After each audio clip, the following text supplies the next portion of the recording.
Morning, ladies and gentlemen. I hope you all had a wonderful evening last night. Those of us who were here at Vox last night went to the lovely restaurant under the arches, Casa Madeira. And during the course of the evening, while we were sitting outside on a balmy Thursday evening, I closed my eyes and I imagined the Mediterranean Sea lushly wafting around us. And whilst I heard the sea, I'm sure I felt that the sea wall defences were being overtopped.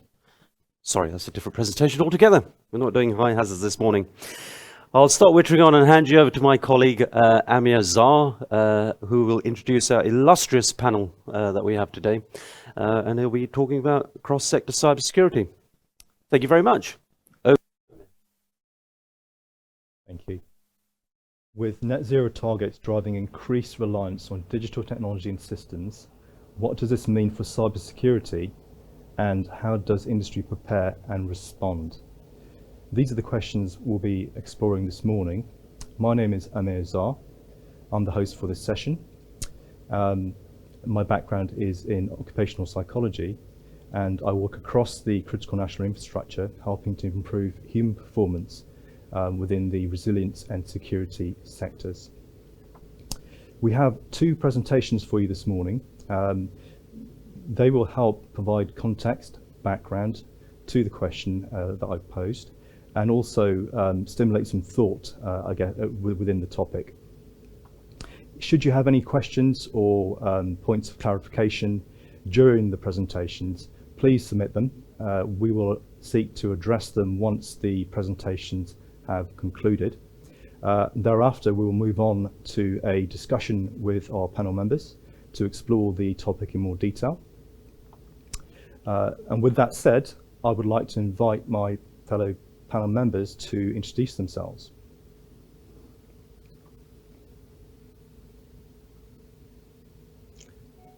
I'll step in then. So my name's Dr. Emma Taylor. I'm Head of Digital Safety at Razor Secure, a rail cybersecurity solutions company. I've got 30 years in the safety risk business, 20 years in the space industry, 7 in energy, in oil and gas. I believe a technical issue at the moment. Bear with us, please. Thank you.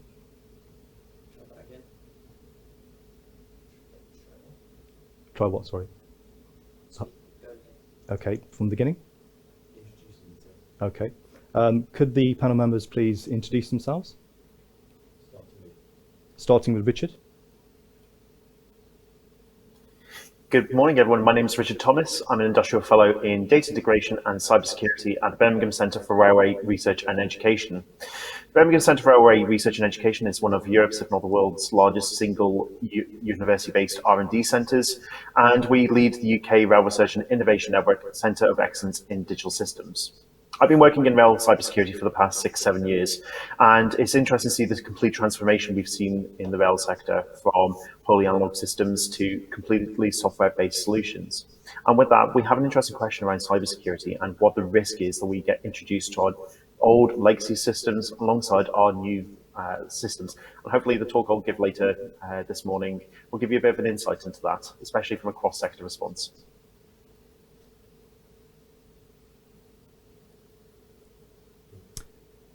Emma, please. Thank you very much, Amir. So my name is Dr. Emma Taylor. I am Head of Digital Safety at Razor Secure, a rail cybersecurity solutions company. I have 30 years of experience in risk and safety, 20 in the space industry, 7 in oil and gas, and now 6 in rail cybersecurity. We are operational on the network right now, and this puts us in a unique position to understand where the vulnerabilities are in the rail network and how that might impact our ability to move towards the net zero goal, which will of course involve more people moving to public transport and more freight coming off the roads and onto rail. I'm very much looking forward to the opportunity to take part in this panel and to contribute to the discussions and to hear your questions. Thank you very much. Thank you. Andy. Good morning. My name is Andy Buchan. I'm here representing the Safety and Reliability Society, which promulgates best practice across high hazard industries in the field of safety and reliability. Outside of that, I work in the nuclear sector, and I have 30 years experience in safety, security and resilience in that sector. Thank you, Amir. Thank you to our panel. So we're going to move now to first of two presentations to help set the scene. And I'm going to introduce this presentation for Richard, which is Cybersecurity, Learning Our Lessons for a Net Zero World. Over to you, Richard. Thanks, Amir. So, as Amir said, I'm going to actually give a bit of a generalist presentation and give in some specific rail context over the next 20 or so minutes. Now, as part of my talk, I'm actually going to say, where are we going for net zero world, and actually how are we doing this digital transformation? How are we delivering this transformational change to achieve net zero? And there's actually a lot of lessons we can learn. So there have been a few instances where we've tried to aspire for net zero, or we've even just tried to decarbonize the environment we live in. So in my case, the railways, and how something has gone wrong, and all the lessons we should learn as we continue and deliver a net zero environment. Now, obviously, the clear thing is the times they're changing. We're switching from old systems. So, for example, on the slide you can see here, we have at the top the world famous high-speed train, which is a diesel train. Diesel is not good in a net zero world because it's dirty, it's inefficient, and it contributes a lot of carbon to the environment. And there are some cases where a diesel unit is the only solution at the moment in the UK railway and in many cases around the world, because electrification, which is the natural solution, can't be readily deployed across the network. It might be that you're out in a remote part of your country where you just can't provide the electricity required to provide the service. So we need to look at alternatives, and that's where we have on the right hand side our Hydroflex train, which was delivered as part of a collaboration with Porterbrook, one of the rolling stock owners in the United Kingdom. And what we did there was we actually tried to test the water to say, well, if we took an older train, how could we easily retrofit it to be clean, green, and efficient? And all we did over the course of a 2-year project is take out the existing components within it that made it drive under electric wires, and actually fitted hydrogen fuel cells to show that the technology is mature, it can be used. We've actually completed mainline trials on the UK rail network to show that you can run a hydrogen train safely across the network. At the bottom, also vehicles. In automotive, we're seeing a transformational change from old-fashioned internal combustion engines over towards say the Toyota Mirai, which is a hydrogen fuel cell powered car. Yes, we have electric cars, but we are also looking at alternative means to achieve net zero, because we may have to take some steps along the way rather than deliver a big bang moment in our transformation. What's interesting, just outside of the railway, is there's a fantastic website called Gridwatch. And what it does is it takes open source data from across the GB distribution network and also the power generation systems to actually say, today at this time in about a 15-minute window, what is the UK using in terms of electricity generation? So you can see on this case, we had a very windy day yesterday when I produced these slides, which meant that we were actually using a lot of renewables in our electricity network. We were using a tiny bit of coal, sadly. We were very proud last year that we ran for best part of a month without any coal generation. And that was our first step towards net zero, was getting rid of the dirty technologies and the dirty fuels that we use as part of our generation and our society.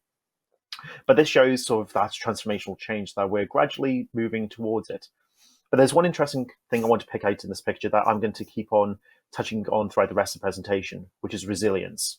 What you can see here is our what we call the electricity mix. It's actually made up of various different sources. So whether that's hydrogen, combined gas and turbine power sources, even biomass and wind, we have some form of resilience. So for example, if the wind suddenly started to fall, we can easily bring in another source of generation to compensate and maintain the frequency across the network. Remember that word, frequency, because that will come up in one of my slides. Now, resilience not only exists in electricity as one vertical, but also in the railway. So as I said, we operate many different what we call traction modes across the UK rail network. And obviously right now, the choice is between electric or diesel. If you're on a tram in Birmingham, you also have the choice of battery, which is quite interesting because it means we don't have to put in electrification projects to put wires above it. As I said, there is a challenge we have around cost, efficiency, and also even ability to deliver an electrification scheme in certain remote areas that diesel is the only choice. But we have a natural resilience though. If the electricity supply goes, you can still run a diesel train in that area as long as it's safe. And the other question is, what does net zero really mean, say, for the railway? Well, it means we are changing our traction means. But that means we're changing our dependencies as part of the process. We're changing who we're trusting, who we're relying upon. Even though we're promoting those cleaner modes, we have a newer supply chain. We have different sources of energy, and that means we have completely different systems that support them. One of the lessons we learned from our Hydroflex project was we had old analog systems, and we were putting highly software-driven systems into the hydrogen fuel cells and into the entire train to support how it could function. One of the key messages is that if we start looking at this transition in a few different ways, there is one common message, which is we need to guarantee that we can operate safely and we can maintain our operations just like today. Any change we make should not negatively impact the norm. As I said, we have new and changed dependencies, especially as part of this net zero world. We're going from old analog systems to highly digitalized, highly software-based systems. Part of the reason why is because we get data out of it. We get a good insight into how the process is functioning, how different parameters affect the efficiency of that process, and also gives us an idea of how reliable or if there are indicators of failure in it. One of the things, as you can see in the diagram there, is we say electricity is a fairly simple system. You have your power generation, you have it being sent to a distribution service, then it, after a few stages, goes to people's homes, it goes to light the lights. But actually, there's a whole system of systems around this, where you have a telecoms network that allows power generation stations to talk to each other, allows centralized control and coordination, because as I said in the UK, we have to maintain 50 hertz frequency, and we can't really allow anything to affect that. If we do see one source of generation falling, something else has to compensate to maintain a frequency. You also have these systems like what they call SCADA, supervisory control and data acquisition systems, which are process monitors. And these actually form something called industrial control systems. These software-based systems that monitor the process, they make tweaks, they remove a human from the loop because they can react quicker, they have higher availability, and more importantly, they are predictable.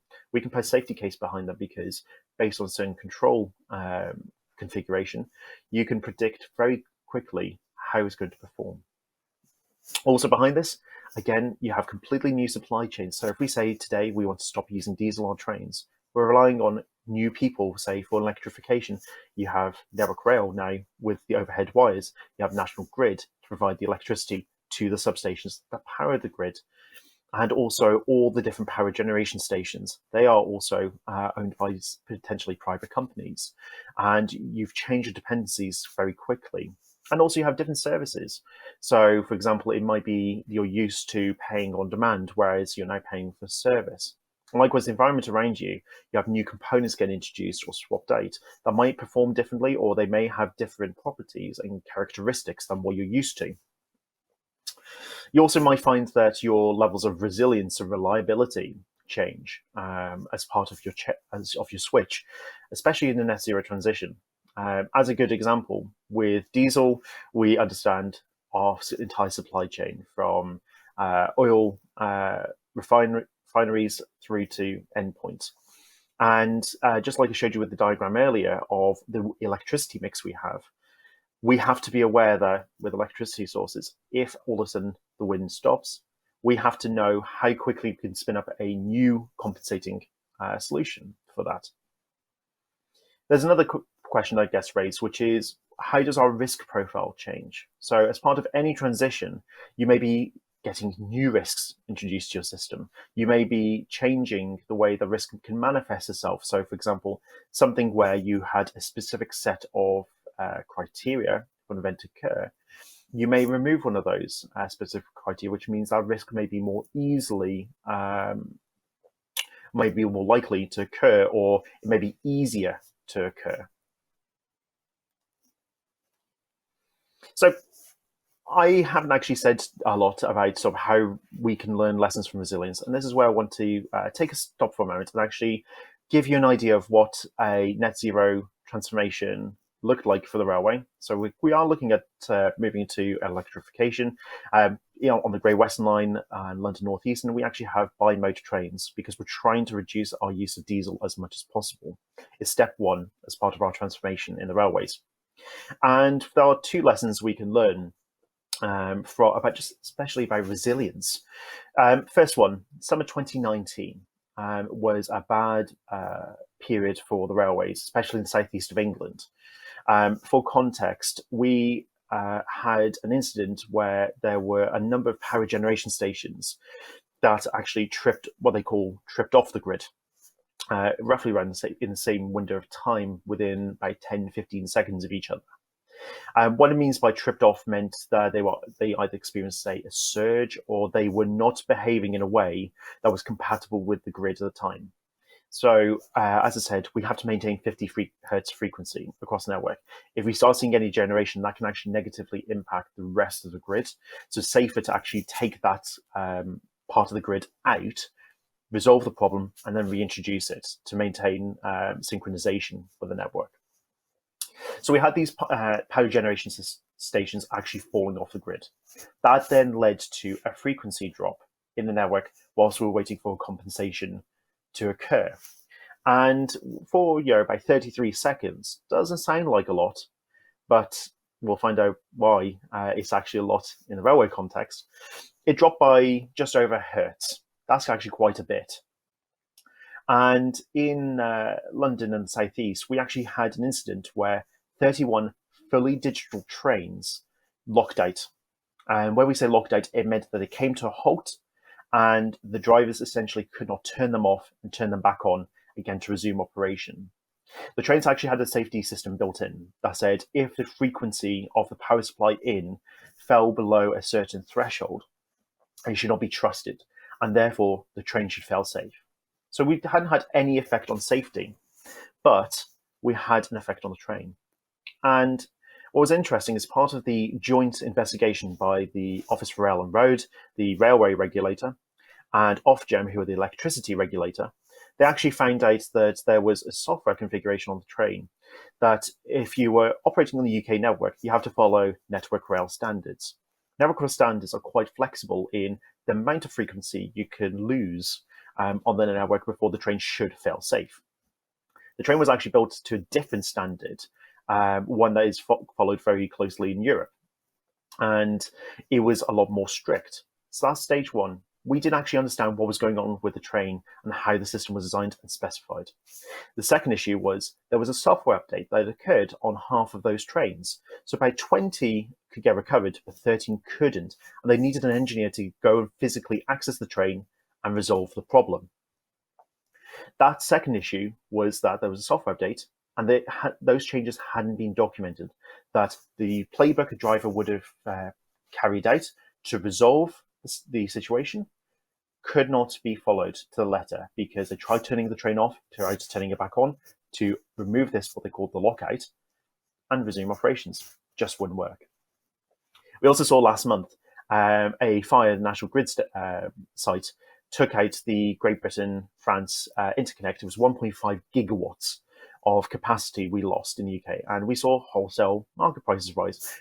But that showed how we were resilient. We actually were switching to another set of interconnects, and also, sadly, increased energy prices. It showed that we had resilience, but it can come with a cost.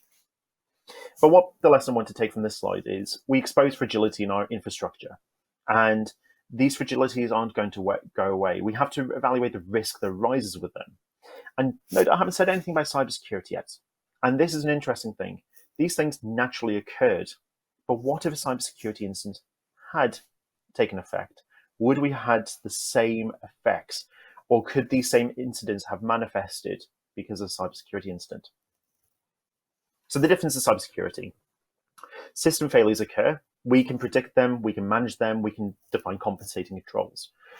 With cybersecurity incidents, though, they arise without warning. What we've seen in the media, a lot of ransomware, they just hit like that. Over the last 2 days, the streaming service Twitch, their private repositories of source code, encrypted usernames and password information just leaked the internet without any warning.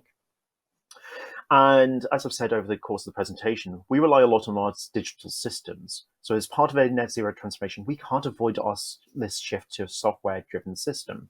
So whether that's your smart infrastructure, including, say, battery storage, or looking at what your energy assets are doing at any given time to understand how they're performing, so you can do proactive maintenance, or even just having some overlay control system that has some safety certification behind it. What I wanted to say is security really matters in the context, and hopefully this is a nice little segue in this few minutes to Emma's presentation about some of the work that she and her experience has brought into the world for security and digital safety. But the key thing is we have to depend on secure systems. You can't have a safe system without it being secure. That's an interesting analogy. And we can't always eliminate these vulnerabilities. Therefore, we have to build in resilience. So, key thing, plan, do, check, act. For anything we're going to do as part of the transition, even if it's to net zero or to a different software platform maybe, we have to make sure we're taking a measured approach. So what are the assets we're introducing into our system? What are we putting aside? So what does that box in the corner do? What lessons we learned from previous projects of incident response and so on? Key thing, we have to take a measured approach to make sure we do not introduce any further negative risk. So to conclude, we have to take the right steps. We can't make any shortcuts. We have to take a true risk managed approach to understanding how digitalization is going to affect us. And we can always manage cybersecurity risks. So in safety, we can write a safety case and say we can predict with a certain percentage and probability how things will fail or how things can occur. In security, we have to review previous decisions. We have to test those design decisions. And the key thing is all about resilience. So look forward to any questions and look forward to being on the panel. Thank you. Thank you, Richard. Very informative and certainly sets the scene for our panel discussion. What we'll do is we'll take questions after we've heard from Emma on her presentation, which is titled Transport Security and Moving to Net Zero, Rail-Based Solutions. Emma, over to you. Thank you very much. And I look forward to the panel discussions as well. I am just going to pause for one moment to check that my slides are coming up correctly. If people can confirm that's the case, it's much appreciated.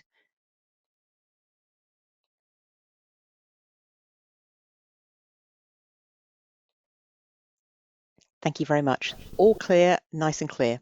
I'd like to start with a personal note really here, because for me, it's important and fascinating when you look at both cybersecurity and net zero, the combination of both of the topics here as well. And it is so important also to think about the impact and perspective we have on it. We're aware of these issues, but sometimes on a day-to-day basis, we're not aware. And we take action and sometimes we don't. So let's just take a step back and have a look at the principles of cybersecurity: confidentiality, integrity, and availability. If you want to maintain cybersecurity, you need to consider all three of those points. Think about confidentiality, and Richard made the point just then about Twitch and the data release. That's a breach of GDPR. That's a loss of confidentiality of your passport. Perspective and that issue. But there's also the issue of availability, and it's important, and it sounds like an abstract up until the point when you have a global outage, a system that Facebook goes down, and other systems such as WhatsApp. All of a sudden, you don't have availability of that system. And that's when we become very aware of that issue. And it's the same with extreme weather and climate change. If you are exposed to extreme weather that day, a lot of rain, transport disruptions, you are very much aware of it. It is having an impact on your life there and now. But otherwise, we've all got busy lives. How aware are we when it's not having a direct impact on us of the net zero targets and the need to step forward to the UN Sustainable Development Goals? How are we aware how much of the need to maintain and develop cybersecurity? It's only when it gets practical here and now that we realize. And so we're at the CRA Risk Forum, which is well known as a forum for cross-sector safety. And safety, it's the same. People are often saying, well, it's not happened, so I don't need to worry about it. People are aware of safety, but not aware in terms of the practical implementation. And so I'm very much looking forward to our discussion, and as I set forward some thoughts. I am going to focus primarily on the topic of rail cybersecurity, because that is the most important area for us here. It is the fact that rail is already well recognized as a low carbon transport mode. It's not a surprise here that I'm following on Richard, and they're recognizing the need to move to new technology such as hydrogen and batteries, advanced engine management. If we can move freight from road to rail and passengers from car to train, then we are in a good position to perhaps move towards the net zero target, which is challenging and important too. So this digitalization does lead to efficiency, but we also need these reliable and resilient services to walk to net zero. How can that be implemented with the rail industry? Where are we with that? Right here, right now. We have this digital train. We recognize when we go on board the trains, when we transport ourselves from A to B, when we look at the digital display, or we buy our train tickets on our phone, the whole network is becoming ever increasing digitalized. What does that look like in practice?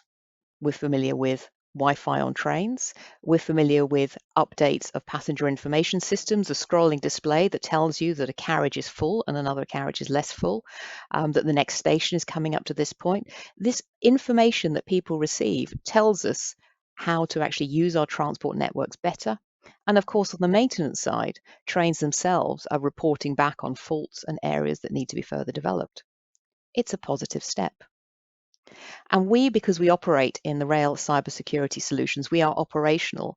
We see that directly, the impact of what happens when that data is not managed 100% to the confidentiality, integrity, and availability principles. We've protected more than 50 million passenger journeys. And I'm going to give to you in this presentation a little bit more technical detail, bear with me, about what it looks like in practice. Because it is that awareness and that understanding which is key to both making sure that the railways are safe through enhanced cybersecurity, and so we can meet that net zero target. So we think of a train, we think of different systems. You might notice that you've got HVAC, passenger information systems that I mentioned, you've got your video on demand. Behind the scenes, the driver has their DAS, that driver advisory system, and of course there is the engineering of the train, the brakes, the power, the doors, and one step beyond that, also the signaling and the emergency systems. Now these are considered as separate systems, but at the connectivity level, they are all connected. And naturally, there are firewalls and routers to help pass the information around.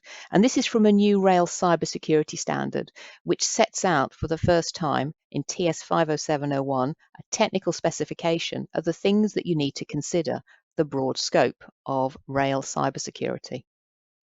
It's surprisingly complex. When you start to sort of pull back and have a look at all of those systems involved in everything from maintenance to video on demand to signaling control, and the fact that the data flows all the way around the network, you really get a sharp sense of the connectivity involved. A digital train and a digital transport system is interconnected in a way that just simply isn't the same for the physical systems. And it is that perspective, that awareness that we need to develop about rail cybersecurity in order to achieve that resilience and reliability that Richard was talking about. So what does it look like if you want to design a train? There is a standard, EN 61375, and the standard sets aside, and this is just a representative design, it's not one train or another, all deployments and rolling stock have some form of tailoring. And there's a whole series of systems and boxes and switches that are connected together. At the top, you have your passenger network. So an MCG is a mobile communications gateway, your passenger Wi-Fi. Then you have Ethernet. You'll be familiar with Ethernet because that's how we connect our networks in our day jobs and at home. And then you have HVAC for aircon, CCTV, other systems, and a DCU, a door control unit. And you have an Ethernet switch. You go a little bit below to the TCMS, the train control system, and a different multi-vehicle bus network as well. And then you've got the systems there, an event recorder like a black box, traction and brake, make the train move, make the train stop, and various systems involved with the underlying signaling system as well, and GSM, which is a train network dedicated communication systems. You have this connectivity underneath. Now, unfortunately, this fantastic slide has got super small details on it, but I'm just going to sort of paint a picture for you as to just how many there are of these interconnected boxes. Imagine if a train operator has got 100 on each of these trains, 100 of those internet connected boxes, 100 of those switches, and then like maybe a mid-sized train operator has got 400 trains to look after. And then think about the number of operators. If you just dial up in your mind just how many switches and Windows and Linux operating systems and password manage there happening under the bonnet, you start to get an idea of the sense and the scale of the systems that have to be managed. And as we all know with our password updates and cybersecurity, it can take time, and you think about your operating systems update. And when things are not updated or patched, you get these vulnerabilities. There is a lot of complexity involved in managing your digital train. And so therefore, in order to achieve that reliability and resilience and efficiency and improvement, you need to maintain cybersecurity. The step and the path towards net zero involves public transport, passenger and freight, and then it therefore involves cybersecurity to move towards those net zero targets. So what does implementation look like in practice? I've built a mental model in your mind of just how many different systems and connectivity and how what you see and experience as a passenger is networked and connected, with separation, of course, to the systems that drive the train's functionality that allow you to get from A to B. Naturally, you expect a degree of separation. DMZ or DMZ, demilitarized zone, is cybersecurity and like software speak for separating one part of the network to another. Because naturally, you don't want a public Wi-Fi connection that if you connect to directly connect you through to the systems involved in safe operation of the train. And this is one of the things that we do. Because when these systems were first designed and connections, people perhaps had less deep understanding and awareness of how vulnerabilities could be realized when you connected a train together from all these component parts. So the mobile communication gateway is one system, and we suggest installing a physical security gateway in there as well to help control and separate the parts of the network and have the right access points.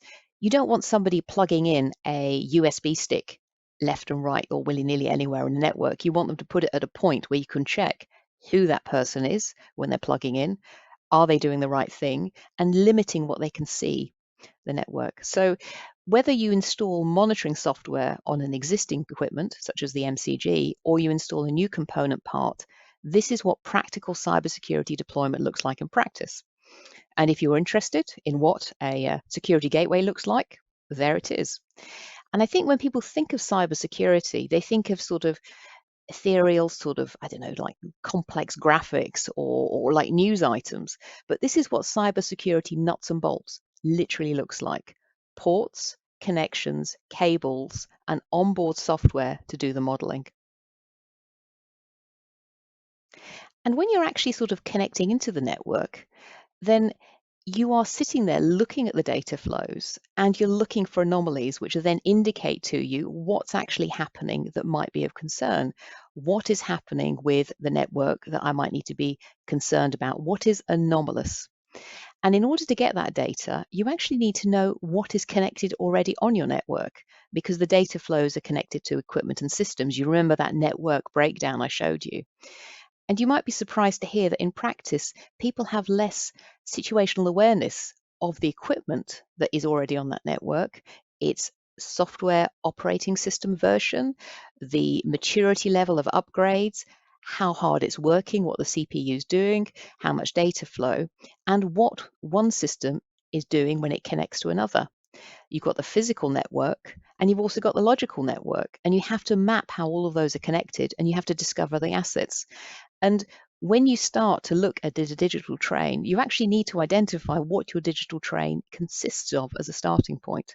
It is perhaps surprising, but understanding your list of digital parts and how they work together is surprisingly complex. And understanding where you are is an integral part of maintaining a good cybersecurity posture.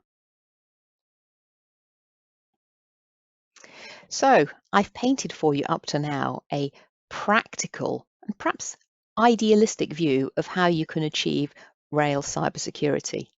And now this is a little bit of a reality check as to where we are right now and why there is a need for increased awareness and deployment of cybersecurity on the railway, and why people actually come to talk to us. What is it that they're concerned about? What is it that needs fixing? So the first point, there's inadequate network segmentation and segregation. And that just means taking the overall network and separating out in part and limiting what goes from A to B. We're all familiar with firewalls. Firewalls are also deployed on trains, and gateways, a gateway handles from A to B. We also found that people are using existing systems, so this MCG, as a combined firewall and comms router, doesn't provide what we call in cybersecurity defense in depth. And I'll come back to that in a later stage of the slide. You need to make sure that you make a particular system do one particular functionality, because it can't do everything. It can't be one system, one software serves all purposes. And the red box outlines some two particular areas of concern. Pretty much on many sort of trains, systems running now, there is very little or limited monitoring of what's happening, what those systems are actually doing. The people that we work with obviously have the monitoring systems in place because that's what we do. But others are not so aware, because they don't have that in place, of whether someone's trying to intrude, break into their system. If you don't have an intrusion detection system, you can't detect an intruder. If you don't have monitoring of network traffic, you don't know what your network is doing. And this absence of monitoring means that you don't actually know who's trying to log on and connect to your network. And the absence of awareness means that perhaps you don't realize that you're sharing information across parts of the network or storing it in certain systems when you don't strictly need to. It's another of the principles of cybersecurity. Share and deploy and distribute only what you absolutely need to. Limit the password and access rights, administration rights for people that log on to only what they need to. You need to have secure access for maintenance, because when someone accesses a train to do maintenance, they access the software and they do the update. You can see how there is the potential there for unintentional acts to cause vulnerabilities. So what does monitoring look like in practice? What happens if you decide to say, right, I want to have greater awareness of my rail system. I want to understand what my train is doing. I want to understand what the data flows are. Pick out the vulnerabilities. So bear with us, because we're just going to show some practical stuff from our day job. Now, when you take monitoring, people often think initially, just as Richard was outlining, you have an incident, you respond. Cybersecurity, people think immediately, right, we're going to have an incident, we're going to detect it. When the software first fails or there's something that goes quite wrong, it doesn't announce itself immediately as a cybersecurity incident. You just know that something's not working quite right on your train. In the incident that, like Richard talked about, the power outage, the driver found their train stopped. Why did the train stop? So you have to have that detection and monitoring and ability to triage, is this a cybersecurity related incident or not? Then you have to decide, do I need to do legal reporting of it to like the regulator? What do I do? What are the measures? And all of this has to happen in a fairly short timescale. Because you need to get the trains running. So that is like the short-term, responsive, reactive, must do it now perspective on cybersecurity monitoring. And it's perhaps the things that people think about the most when they're considering what they should be doing. But you can take also a longer time view of what happens with cybersecurity monitoring. You can do that background monitoring of activity levels, set a baseline, and look for things that perhaps shouldn't be there. And some of the things that we pick up are people scanning the ports in order to see whether they can gain access. You can have attempted login. Somebody plugs in a USB and you're not expected it. A login from a user that you weren't expected happens, perhaps at an unusual time. The file is larger than smaller. The IP addressing tables change. It is an indication, and we find that when we put ourselves recording onto people's systems, these are the things that like people pick up. And when you actually see in practice that your system's not doing what you expect it to do, the CPU is busy, then everyone starts to get that awareness and starts to investigate. And that is a proactive stance to take on Rails cybersecurity. Then, of course, you can move to dashboards and you can start to look for patterns. We obviously work with a range of operators, and everything that I'm showing you here is generic. It's not real data reports. But you can start to look for patterns. Perhaps there is a regular pattern of these port scans or unusual logins at a certain location, on a certain train, at a certain time. That can give you indication of something that's happening. So that's one challenge area there. So we take this past perspective, we step back to cybersecurity monitoring, and we think to ourselves, what is it that we need to do to protect networks and monitor key systems to enhance Rails cybersecurity? Now, I come from a safety background and I work for a Rails cybersecurity company. So it's not surprising that I look to see how these two things combine. And Rail is very much driven by standards and legislative compliance. And so whether you're looking at network protection and segregation, I talked about that earlier, and the EN 61375, whether you're looking at intrusion detection using behavior anomaly detection, and I showed you some examples there, and that allows you to meet the EU NIS reporting requirements, and whether you're just looking at enhanced protection of key systems, again on ES 61375. Or even like risk analysis, and I'll come back to the safety perspective and come through some of the points on this slide as well. And of course, fleet monitoring, asset management, and incident response. People don't like it when the trains are not running, and they should be running. You can see how network operators respond as fast as you can. You need to know where you are here and now today and what you can do about it.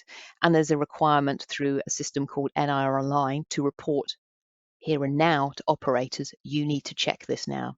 And all of this is required and engaged through like the EU NIS regulations. We have this new Rail and its cybersecurity technical specification. That's what TIA stands for, 50701, and that came out this July, and that's very much creating a change. Then from the safety perspective, we're in a lot more mature, established, steady state when it comes to safety. The EU CSM, that's Common Safety Methods, they're in place. M for monitoring, RA for risk assessment. There is a combined security safety code of practice. There is reporting and requirements. So you have this mature, established approach to safety combining with cybersecurity. Because as we said earlier on, if you're not secure, you're not safe. So we have this drive towards net zero, which means that digital trains and systems need to be enhanced and using modern technologies and advanced technologies, whether it's braking or using new fuels. You can see the future is more digital, and that will help us drive towards net zero. But we do also need to have a secure train and a safe train. So what are the next steps? What do we have to worry about next? I've given you, and perhaps broadened, maybe even blown your mind about the complexity of what practical operational cybersecurity looks like on a train, and outlined the things, the real practical implemented things that people have to think about. So you can see that it's not an easy challenge to come forward to this. So what do the next steps look like? Where do you have to focus? And what areas you take? Now, I've got on slide here something called the V cycle, the systems engineering cycle, and it covers the 12 steps involved from initial concept of a system through to decommissioning of the system. And at a safety stage of things, people identify something and they design and deploy, they set their requirements and they run it through, and then off you go. When you start to look at cybersecurity perspective, there is a real challenge because you are mature and operational, then you have to update that software. How are you going to deal with that? So you have this complexity in the V cycle. And to answer the question, where and when is action needed most? Everywhere, at every stage of the project. And this is what the TS 50701 technical specification is driving forward. Which systems do you see as more vulnerable? And this is another representation of the complex interconnected rail system asset management architecture that I showed. And I've just outlined some boxes which you might naturally think: the entertainment systems, the passenger information systems, the maintenance of CCTV. But the reality is if any of those systems listed there, whether they're signaling, command and control, auxiliary, comfort, or public, they all have a digital connectivity. And so therefore, they all have the potential to be vulnerable. It is quite a challenge. Another question: how deep should we go with implementation? Now, I mentioned defense in depth just in passing earlier on. And the reality is, if you want to consider cybersecurity, you need to consider cybersecurity at each of the levels shown here. And often people think about ensuring the cybersecurity of software, but they don't think about ensuring the cybersecurity of the operating system, the Linux or Windows, on which this software is operating. You remember when I talked about, like, let's say on average, imagine 100 internet connected devices with 100 passwords and each with their own operating system. You can see that you have to go right down to the OS, the operating system, and the application, who logs on, how do you handle it, what do you do, right up to the top of, like, making sure you don't write your password on a post-it. It's complex, it's multi-layered. And there is the importance of making sure you meet not only the safety regulatory framework and the cybersecurity one. And this is just an extract of a blog that I wrote on our Razor Secure website, and I've done in various other presentations, to put the two side by side. We're all familiar with plan, do, check, act.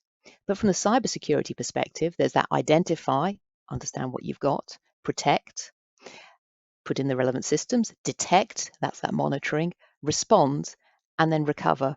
Because just because you've identified an issue doesn't mean that the issue is no longer going to go away. You have to return your state to the system, which is more resilient. Cybersecurity recovery is a non-trivial task, as all of the ops engineers at Facebook discovered earlier on this month. And let's take a step back to the net zero principle. So this is a complex slide from the RSSB-led, that's the Rail Safety and Standards Board, where I used to work prior to joining Razor Secure, about their decarbonisation program. So this is how to remove carbon from the rail transport network. And you can see this little box right in the middle, which says net zero emissions. And on that slide are all of the things that you need to consider, all of the areas that you need to study, all of the areas where you need to implement changes in order to all work together towards this net zero emissions target. So you have this deep, complex, wide-ranging stance on cybersecurity, and the same again in carbon reduction towards net zero. It's no surprising that people are finding it difficult to address the whole and complex challenge. So the question is, what can we do? And I think that, at the very basic level, a very simple level, is start to think about what might happen. Let's not learn from incidents that have happened and then sort of respond. That's one important point. Let's imagine what might happen, and then perhaps consider what that minimum data standard would be to measure these reasonably foreseeable scenarios. Let's take a proactive stance rather than a more reactive stance. And that allows us to improve our incident investigation, and so therefore improve how we will record, report, and recover those cybersecurity incidents, aligning with that cybersecurity framework that I talked about, which sits along plan, do, check, and act. And so it comes to the point now, a wrap up. And I'm very much looking forward to the discussion that's going to follow and the panel points. Hopefully I've set out for you that security is a process, not a state, and you can't secure what you don't know about. And to be honest, much more does need to be done across the whole network. I've suggested also that it's not just learning from what's happened, but imagining what could happen through a proactive stance. If you understand your assets, if you have that visibility and management and monitoring, that is important.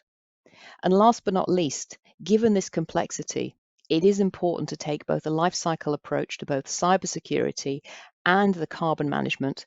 Those in combination help us move towards net zero, but it's complicated. Thank you very much. Thank you, Emma. A very comprehensive look at cybersecurity within the rail sector there, and much appreciated. I'm sure we have lots to talk about as part of the panel discussion, but we've got around 10 minutes now to explore some questions that have emerged from those two presentations, and we would like all of our panelists to contribute to those questions, but we'll start with Richard, then move to Emma, and then Andy for any comments they have on these questions. So if I can just run through some of these with the panel and get their thoughts, starting with Richard. So Plan, Do, Check, Act, that was something that you mentioned in both presentations actually. And there's a standard called ISO 27001. It's an information security management standard. And again, that uses the Plan, Do, Check, Act PDCA framework. Based on your experience, how well does that work, and how is it implemented within an organization? Because oftentimes people may well have that certification on their wall saying they've got ISO 27001, but sometimes the Plan, Do, Check, Act kind of process within an organization doesn't really gel, it doesn't really work. So I'm just really keen to hear your experience of how one goes about effectively implementing that process. Can we start with Richard? Yeah, thank you very much. 27001 is a really interesting standard, especially, so it works very well in an IT environment. But the key thing is, obviously, when we're moving into this industrial environment, so in anything we need to do to deliver net zero is actually relying on industrial components. You can do some software-based work around the IT side, but most of it's in what we call the operational technology side. That's where 27001 actually doesn't work very well. And it actually links into what the methodology that Emma was talking about, the protect, defend, respond, and recover aspect. And this is something, though, through the EU Network and Information Systems Directive, is actually tried to adopt that approach instead, because there are things that we have to be aware of that aren't just information assets, it's actually resilience and reliability, and also the state of a component. So especially when we think about vulnerabilities and how it forms part of what we call the critical national infrastructure. Under NIS, it actually makes a reference instead to IEC 62443, which is information security for an industrial environment. And Emma in her presentation actually made reference to the railway specific version 50701. And that one is actually a lot more appealing and actually a much better fit, especially when we think about net zero. Thank you, Richard. Emma, do you have a perspective on the same question regarding the efficacy of Plan, Do, Check, Act? Yes, I think the first thing is I would echo and support everything that Richard has said with regards to 27K, as people often call that suite of standards, versus 62443, and then the rail-specific implementation in the technical spec TS 50701. Standards are very important because they encourage people who may not be in the same office, the same country, the same project, or the same country to apply the same mindset and process for analysis and identification of solutions. Standards play a key role in the integration of the railway, the interoperability to allow for safe operations. So as a default, when people are applying standards, this is a good thing. But one of the weaknesses with taking the 27K approach, in addition to the one that it considers around the fact it's principally more IT rather than OT, is that you get to set your own system boundary. I'm going to apply this standard and the methodology, but I'm going to check the boundary of the system that I'm going to assess. And you can set that as narrow or as broad as you want. And one of the messages that came through very strongly from my presentation was that the railway system is very broad. If you decided to set your boundaries, for example, only considering signaling, you perhaps might miss some of the interactions that cause from vulnerabilities from connections to other parts of the railway network. So Richard is absolutely right with IT and OT and taking a rail-specific and OT-specific stance. Another message to add on top of that is set the right system boundary. Thank you, Emma. Andy, same question to you, perhaps a little bit more broadly. Management systems in general, so quality, safety, security management systems. Your experience of seeing the implementation of those, how successful they've been, any lessons learned? I think I'll maybe pick up on what Emma has said, is that it depends on how wide the understanding of our system is. These can get complicated by looking at it being simply a software change rather than a change to effectively what is the brain of the system. So that issue of engaging with multiple stakeholders, different engineering disciplines on that department, what can be a software change then becomes affects an instrument that becomes a process control change, and these things can cascade very, very quickly. So I think the issue is around the dangers of limiting the scope of what you think you're going to affect, and also I think we safeguard against that by having a broader understanding of the system in terms of both safety, reliability, and availability. And again, that can be overcome by communication. I know that doesn't address the cyber standards, but as it moves out within the organisation, those are the really sensitive touch points, I believe. Thank you, Andy.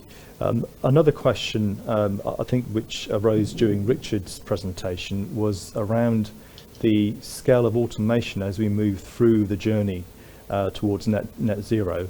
I guess my question is around the human operator. What role will they have in a net zero world, and how does that impact on the cybersecurity risk? And if we can go in the same order for any sort of thoughts on this, starting with Richard. Thanks for the question, and that's quite interesting. I wish I had a crystal ball to actually say what the role of a human operator would be, but I can certainly pass on what I think my good guess is going to be. So obviously right now we have a very good correlationship between the human and a process. Now we're entering what the people have been saying is the fourth industrial revolution, Industry 4.0, industrial IoT. You can pick whatever name you want on it. And we are going to start seeing a bit more of a shift of where a human was in the loop towards a process, purely because automation gives us efficiency. It gives us much more insights into the way a process can work. So for example, if you're in a manufacturing plant, you can understand much more closely what parameters actually give you the best output and might also reduce your overheads and your cost of integration. But at the same time, we are a safety conscious industry, whether we're in railways, anything that runs critical national infrastructure, safety, we will never compromise on. And I think we may see the role of the human, instead of being directly involved in the process, it might actually turn to more of a supervisory role, also engineers to support, making sure that that process continues working. So where you have the automation, there will always be a human involved in it. I think it's just the role is going to change to more supervisory, maintainability, maintenance, and also making sort of continuous improvement changes towards that, as well as also having the human in the loop always to press that big red button if we start seeing anything adversely affecting safety. Thank you, Andy. Emma, same question to you. Do you have any observations that you want to share on that? Absolutely. I think that the role of the human is key here and will be key in the future. When you start to think of an important cybersecurity posture, an important safety posture, it was all that was drilled into me when I was working in the energy sector. You need to have controls in 3 categories: people, plant, and processes. And plant means hardware and software systems. And we've talked about, in my previous presentation and overview, people think of cybersecurity as being technology based, but you also need to consider the management systems that Andy referred to and the role of people. That identification, that monitoring, that looking at these early sort of warning signs of something not quite right, the person plays a key role in that. And in fact, reporting of incidents by people is an integral part of railway safety. That is where we are now. And that is one of the things that, like industry-wide, particularly in the UK and across the EU, they're trying to increase that degree of reporting. Because when there's a digital systems incident, it doesn't announce itself as clearly as something when like a train rail gets cracked or a wheel falls off or other things are immediately and physically visible. So the role of the human and thinking, something's not quite right here, perhaps I need to report, is essential. And so as we move forward to more complex systems, which you might think might have less need for people and intervention observation, actually, I think the converse is true, because complexity will lead to more complex appearances when something's not quite right. And so the human's role in deciding something's not quite right, I need to report it, will increase. It will be more of a supervisory than a practical applied do role, I do believe. But the role of the human, along with the management processes and the technology, is never going to change, whether it's safety or cybersecurity. Thank you, Emma. Yeah, so the key phrases like security awareness and security culture will continue to play a role, I think, in this space. Andy, do you have a perspective you want to share on that particular question in regards to the role of the human moving forward into a net zero world? Yeah, I think I'll pick up maybe just moving away from some of the cyber aspects, picking up what was in one of the presentations yesterday done by the two Hannahs, who talked about our move towards more remote generation, so remote wind farms, remote areas, and the like. At that point, the role of the human becomes very important. Because digital systems, electronic systems can be festooned with sensors, but they are configured to work in a separate way. And you can only sense what you've designed to sense.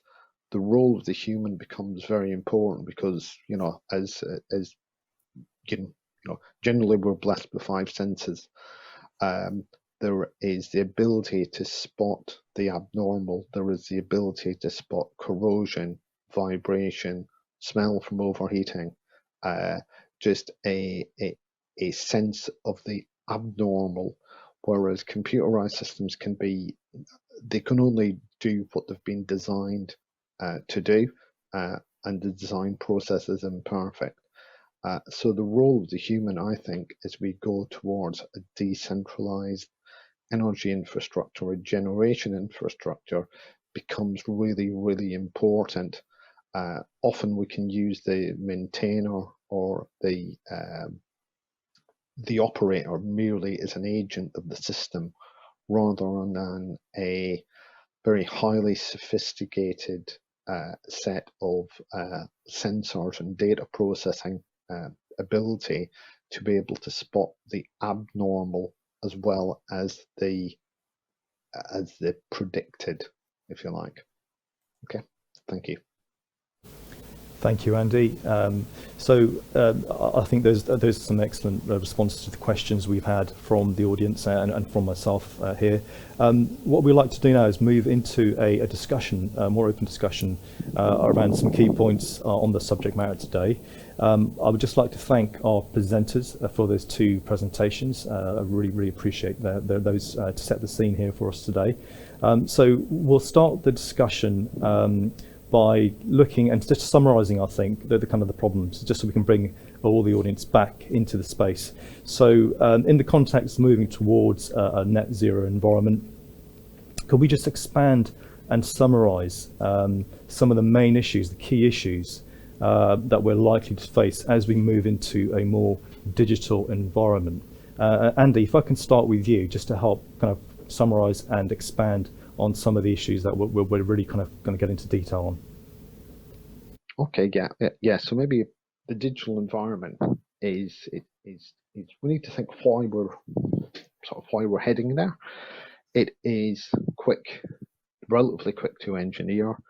It is configurable. It is updatable. It is flexible, and it's relatively cheap. All of those have got very, very considerable advantages in the speed of designing, implementing, and delivering a system. Equally, it can be difficult to understand.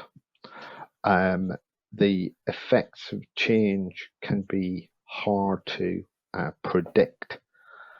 And also we need to think, if we're thinking about cyber security, one of the fundamental challenges we have is that safety, which we understand quite a lot, is generally the failure mechanisms are progressive, they're random.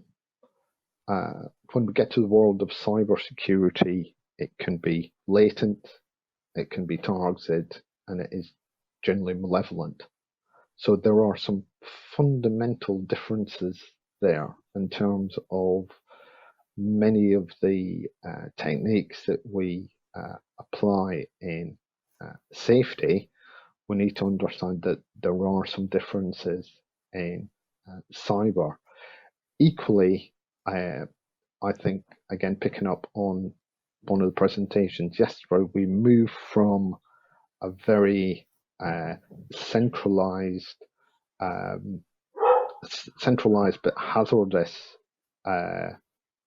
generation environment where we've got large centralized energy production into a much more distributed energy production where there is much more reliance on grid, complex grid manipulation, and probably lower margins at those generation sites. And that creates quite a different culture to one of embedded and highly concentrated energy generation. So I think those are some of the high-level philosophical challenges, and I'll pass over to Richard now for his views. So Do you want to I provide actually have to yeah. echo Andy from what you were saying. The key thing is, as part of this transformation, we are going to highly interconnected systems. So it's not, and the interesting thing about highly systems is, back in the day, we used to go and get commercial, go and say, I have a challenge, go system integrator, build me something bespoke. And it's now completely commercial off the shelf. And it's that aspect of configurability. Now, with a bit of cybersecurity in the loop, you have the risk of patching, you have these brand new software-based systems, and there's been work over the last few years to understand what has commercial off-the-shelf done to either increase exposure to various asset owners, because in order to attack one environment, you would have had to go for that one specific box, whereas now it can scale. The other thing is, beyond sort of the scalability, and you have quite an affordable unit now that can be used in many different verticals, is also just appreciating what the risk is. So we've got new architectures, we've got new system designs. That Emma's presentation actually had a quite nice architecture shown in the diagrams. And it shows sort of we're going from predictable links that we can say this system influences this system to this system influences this, but does also affect these. Thank you, Richard. Emma, do you have a perspective as well you want to share on this? I do indeed. And when Andy was saying, digital is cheap and relatively quick, I was writing my notes on the side because I thought to myself, there is a challenge there because digital is perceived to be cheap and relatively quick. And commercial off-the-shelf solutions and like sort of standard configurations are perceived to be a way to reducing cost. But in practice, that then means that you have less understanding of what's happening in the supply chain.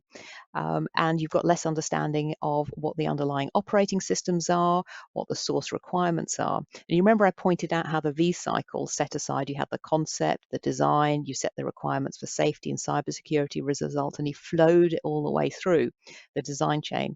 When you start to pick up commercial off-the-shelf topics, systems, and start to integrate them in a way, it becomes a little bit more black box. So on the surface, it appears to be cheaper and like a more relatively quick. In practice, when it comes to implementation and deployment, all sorts of things rise to the surface. And this need for greater clarity and understanding down the sort of rail supply chain when it comes to complex software-based systems was actually picked up by the Rail Accident Investigation Branch, RAIB, when they investigated an incident to do with a digital signaling systems called ERTMS on the Cambrian line. And the recommendations they make are picked up by the regulator, the ORR, and the ORR has tasked essentially the whole rail industry to improve how they handle the procurement, specification, purchase, and deployment of these complex software-based systems. And when I was at RSSB, I was a lead for that activity and worked across the whole wider industry. And it's work being done right now. And it requires a shift in mindset.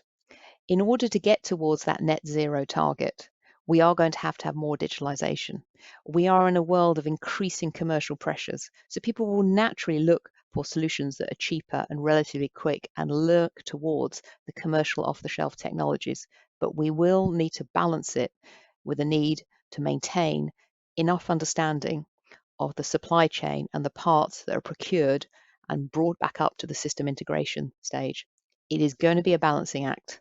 And I think in some cases we may end up learning a little bit the hard way. Thank you, Emma. We've got a nice segue there to a question we've received from the audience. So if I can just present that to the panel. We've talked about the role of the human operator within the future of net zero and cybersecurity. But what role does artificial intelligence have, and will that become more prevalent as we move forward in monitoring and identifying potential suspicious, malicious behaviours, threats, that sort of thing? So if we can start with Richard again, please, on that one, and get his views. We're getting some really good, interesting questions this session now. AI, I have seen its value in IT. It's very mature, it's very well integrated. However, in the OT environment, it's a very open question as to what its role is. There's some exploratory work, so you may have people selling AI-based digital twins where they can learn what the plant and process are actually doing. So as we're saying, as part of my one of the previous questions about what the role of the human operator is, that they're the ones using their know-how and their knowledge and expertise to do all these changes. I think AI is going to start finding its way into production use, either as part of the process, start even just giving some recommendations to your operator of what they should be doing. Now, in terms of cybersecurity, Em and I, for the last best part of a year now, have actually been talking about how AI-based solutions could be used for cybersecurity response. One of the problems we've got is for any AI-based solution, you need to have a baseline of what it's going to, how everything should be working normally. And that's quite hard to achieve right now. We have to know what the right kind of data you want to collect is. You have to understand what actually are the true parameters. So if you were talking about the Class 700s trains from summer 2019, we thought we knew what the operating parameters were when they actually weren't. So there's a bit of work that you have to do there. However, they are going to be very good at anomaly detection. If you gave a human a bunch of incidents where it was saying this was 5% out of tolerance, a human would have to go through each individual incident or even try and detect all these minor fluctuations. Whereas an AI system can detect that, it can actually start doing some trend analysis, it can start making very good identifications that the human can then get involved and say, was this a real issue to me? What should I take away and respond accordingly? Thank you, Richard. Emma, same question. Do you have a perspective on this one? I do. Thank you very much. And I echo what Richard's saying. There's some excellent questions coming from the audience. I think that AI and machine learning, which is different, are topics which are pushed around. They're all over the media, and they're considered to be the solution, and at high level they're promoted, with philosophies and approaches to design such as digital twin. But I take a sort of practical ground boots up sort of approach, because our technology that we use is machine learning based, and we use it to establish a baseline. The software learns what the baseline is for that train and then looks for the anomalies, the variations from that baseline. And that's the core. And the key point really is that you need to actually know what is normal in order to be able to decide what is abnormal. And one of the sort of challenges involved in that, and this is something that, like, from the early days when we came out from a GCHQ accelerator and the technology is being developed and as we've deployed it, how do you know when something's not quite right? And in order to do that, you need to have a definition of what right is up to now. And so you have this great computing power increasing more and more, and like these technologies and algorithms and philosophies, people are getting more comfortable with computers identifying when there's like something that might need to be addressed. And we can see, of course, AI working with the human operator, as Richard outlines, and it's what we do right now. Our system flags something up and a human decides whether or not they're going to investigate. But underlying it all is identifying what is the baseline, what is normal, what is a deviation, and at what point do we need to be concerned. And AI is not a magic bullet solution for that. It is simply a tool and a technique. Thank you, Emma. Andy, from a safety and reliability perspective, do you have a viewpoint on the use of AI going forward? Yes, I think it's very high level though, but it's really we can ask the question, what does it do? What's the AI system do? We can configure it, we can specify to be able to do that, and then we'll appear quite happy. That the doer Scotsman in me says, what else can it do? You know, that we maybe don't intend it to do. And it comes back to that issue of the artificial intelligence. If it is given some degree of voting rights on systems, how do we know which systems it can control? It's got to be very, very carefully configured to be able to be confined to a fixed set of parameters, I think. And again, I think that's the difference between the human in the loop and the AI in the loop. Computers are very good at doing things very quickly, very repeatedly, with a high degree of confidence. Spotting the abnormal is more difficult, and also the unintended consequence, because sometimes the way that these things are configured, they need to be modified, they need to be updated, and I think at that point the issues can really arise is around modification and configuration control on these systems.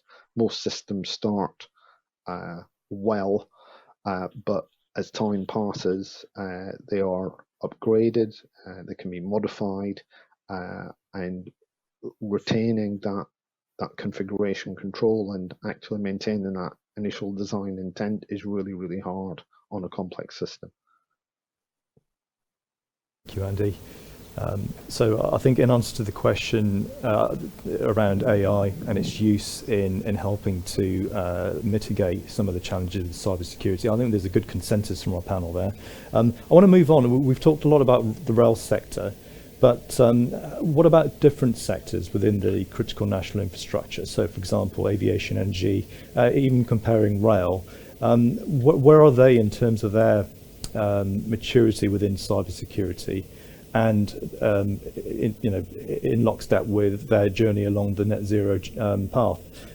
Do we have a viewpoint? I mean, do this face the same problems? Are there common touch points that can be shared between those industries and sectors? And are others more advanced, perhaps, in certain areas than the rest? And what can be learned between them? So it's more of a general question around what's the kind of state of play between different sectors. And I just want to draw on the knowledge and experience from our panel on this one and just get their perspectives. Andy, if you don't mind kicking this one off and just giving your perspective. Okay, I think doing some sort of beauty contest between the sectors is potentially quite pejorative. I think there are national constraints within industries. There are standards that operate in some countries that don't operate elsewhere across specific sectors, and indeed the degree of digital or cyber vulnerability depends on the degree of digitization of the industry, and some industries are considerably more conservative when it comes to adopting new technologies than others. So I think there's a spread across the across the piece. And clearly, there's a very, very rapidly developing sort of digital capability and digital environment as well, which sometimes doesn't come from the same space as high hazard process industry. So there is, I think, in answer to the question, it depends. I don't think one industry is a paramount leader. We might look at aviation and say these are global operators when the aircraft takes off on one continent and lands on another. And tragically, the issues around the efficacy of some of the electronic systems on those planes have been borne out. Even the newest products have been shown to have design shortcomings in some of those control systems applied. And that's not to say that the aviation sector is any worse than anyone else. I think each sector, if we looked at global oil and gas operators, won't name a name, but it's the largest one, had a significant issue where they effectively had to trash 4,000 PCs because of a cyber vulnerability. So I think the issue is we're still probably on the lagging indicators on some of these rather than really leading on them. So again, not to be too entirely despondent, I think industries should talk to each other on these issues. That can become difficult in the area of cybersecurity because everybody wants to keep their cards relatively close to their chest. But I think at a national basis, there are fora to be able to do that. I know that the organisation I work for is involved in some of those fora. I know CRA are involved in those fora as well. So I think there are touch points that we can communicate upon, and I'd certainly encourage folks to do that if they can. Thank you, Andy. Richard? I think my response is going to be very similar to Andy. It does purely depend. In the UK and likewise in the EU, as we've talked quite a bit over the course of this morning, we have the EU NIS directive. Now, in the UK's implementation, we have something called the Cyber Assessment Framework that sets out 40 key objectives and outcomes that must be maintained by an operator of essential services, regardless of what sector they're in. But you have different, what they call competent authorities, who manage those different sectors and take in all these different, the self-assessments, at least for CAF. Now, you can do some comparative analysis, but as Andy hinted, there are different barriers, there are different standards we're operating to depending on each vertical. So it's very hard to compare between the two. But there are now, at least in the UK and in the EU, there's a number of cross-sector initiatives where there are some olive branches being handed out from one sector to another to say, I've had this problem before. Have you got anything to assist me? Or just to say, how are good practices getting shared from one sector to another? But unfortunately, it is very hard to compare between the two. And unfortunately, with the way that we are in the UK for competent authorities, there is no merging of all these self-assessments that you can get a whole of sector perspective. It requires each authority, say Department for Transport, to talk to CAA. CAA looks after aviation, unlike DFT, to try and share these learnings and try and drive an improvement across all sectors. Thank you, Andy. It certainly sounds like there's an opportunity there to grow that space. Emma, can we have your perspective on this? Thank you very much, and thank you to Andy and Richard for summarising the key points, particularly the role of the competent authority, the technical advisory body, and the importance of critical national infrastructure and learning across multiple sectors. I'd just like to highlight the important role that the National Cybersecurity Centre plays. They provide a significant amount of guidance around the assessment framework, and it's applicable across multiple sectors. And if you are wondering, listening to this talk, where to start, I want to understand about cybersecurity, both or at the personal or professional, small scale or large scale level, I'd direct you towards the publicly available NCSC resources. I think that comparing one sector to another is problematic and yet useful. I talked about the safety-related investigation to do with the digital signaling system, ERTMS, and the investigation and the industry-wide response that was required in order to improve the industry's handling of complex software-based system supply chain. And one of the key points they picked out was around case studies. And in order to raise awareness within the rail industry, I and others actually looked at aviation-related incidents, incidents overseas, things to do with air traffic control, things to do with healthcare.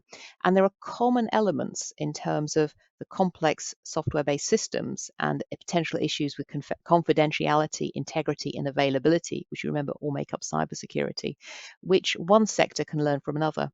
So there is public domain material available, and there's also the networks of sharing information which are done behind closed scenes but do operate across critical national infrastructure boundaries.